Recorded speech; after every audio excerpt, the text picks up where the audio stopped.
El Señor esté con y ustedes. con tu espíritu. Evangelio de nuestro Señor Jesucristo según San Mateo. Gloria a ti, Señor. En aquel tiempo, al salir de la sinagoga, los fariseos planearon el modo de acabar con Jesús. Pero Jesús se enteró, se marchó de allí y muchos lo siguieron. Él los curó a todos, mandándoles que no lo descubrieran. Así se cumplió lo dicho por medio del profeta Isaías. Miren a mi siervo, mi elegido, mi amado, en quien me complazco. Sobre él pondré mi espíritu para que anuncie el derecho a las naciones. No porfiará, no gritará, nadie escuchará su voz por las calles.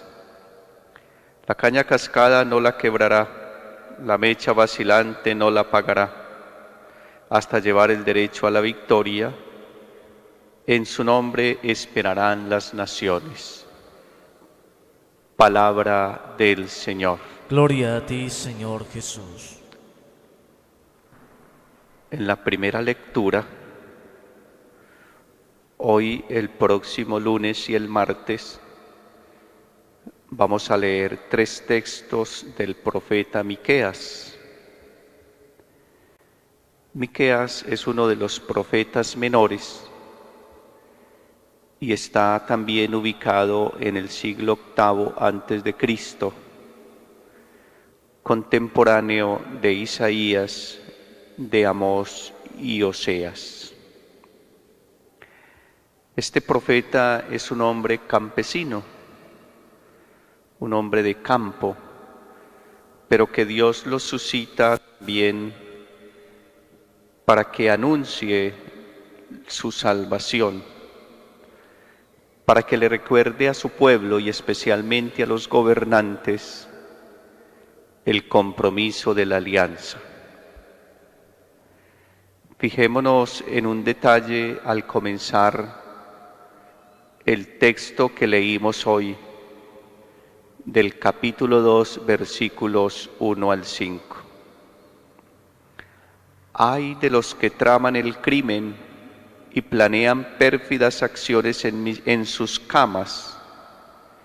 En cuanto apunta el día, las ejecutan porque tienen poder.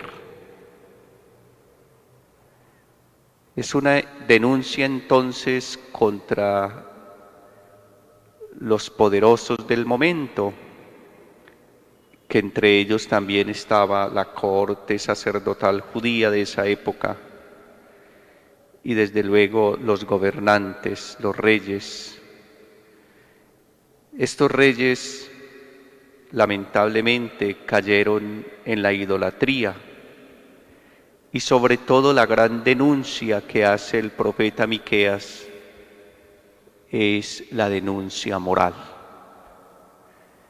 Y es que cuando el ser humano se aparta de Dios, cuando no tiene temor de Dios, cuando no concibe a Dios en su ser, por consecuencia lógica también se aparta de sus acciones morales. La corrupción moral no es más que la consecuencia de la lejanía de Dios. Este profeta, al igual que todos, es bien actual. Planean crímenes en la noche en sus camas y cuando llega el día las ejecutan. Y miren lo que está denunciando este profeta. Al fin y al cabo, como buen campesino, está denunciando precisamente la manera como los mismos gobernantes les están quitando sus tierras. Cualquier parecido con la realidad de hoy, ahí tenemos la palabra de Dios para que nos la explique. Dice el profeta: desean campos y los roban, casas y se apoderan de ellas, oprimen al cabeza de familia y a los suyos, explotan al ciudadano y sus bienes. Por tanto, esto dice el Señor: yo también tramaré contra estos poderosos corruptos que destruyen a mi pueblo. Ciertamente, en lo humano a veces hacemos y deshacemos, pero temámosle a Dios, temámosle a su lejanía, temámosle a los que están precisamente alejados de Dios. Por eso hay que orar mucho y tenemos que orar mucho, muchísimo por nuestros gobernantes. También por cada uno de nosotros, porque finalmente todos tenemos algo que gobernar. Una familia, una institución, y si no tenemos familia o instituciones que gobernar, tenemos la empresa de nuestra propia vida, la empresa de nuestro propio cuerpo, de nuestro propio ser que gobernar. Sí que necesitamos gobernar nuestros deseos, nuestras pasiones, nuestro ser. El gobernante siempre debería pedirle al Señor el don de la humildad. Por eso el Salmo 9 es una bonita oración que todos deberíamos tener en los labios. No te olvides de los humildes, Señor.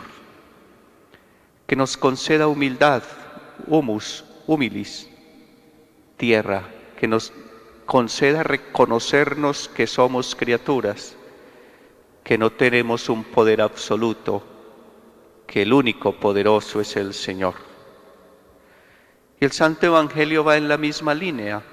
Los fariseos que ya vienen tramando cómo acabar con Jesús, porque no utiliza un lenguaje políticamente correcto, diríamos hoy, sino que es directo. Por eso ellos pretenden quitarle la vida. Pero él dice la palabra que se enteró y se marchó de allí. Muchos le siguieron y los curó a todos. Jesús actuaba, tenía su misión clara y aunque lo persiguieran, no aflojaba en su ser. Así tenemos que ser nosotros. Puede ser que haya persecuciones y quizás la iglesia esté perseguida, pero nosotros no podemos aflojar. Él los curó a todos mandándoles que no lo descubrieran, claro, con prudencia. Dos virtudes podíamos entonces pedirle al Señor en el día de hoy. Dos virtudes nos podrían servir como punto de referencia para nuestra meditación hoy: humildad y prudencia. La humildad nos lleva a reconocernos quiénes somos delante de Dios y delante de los hermanos, y quiénes somos aún con nuestras cualidades.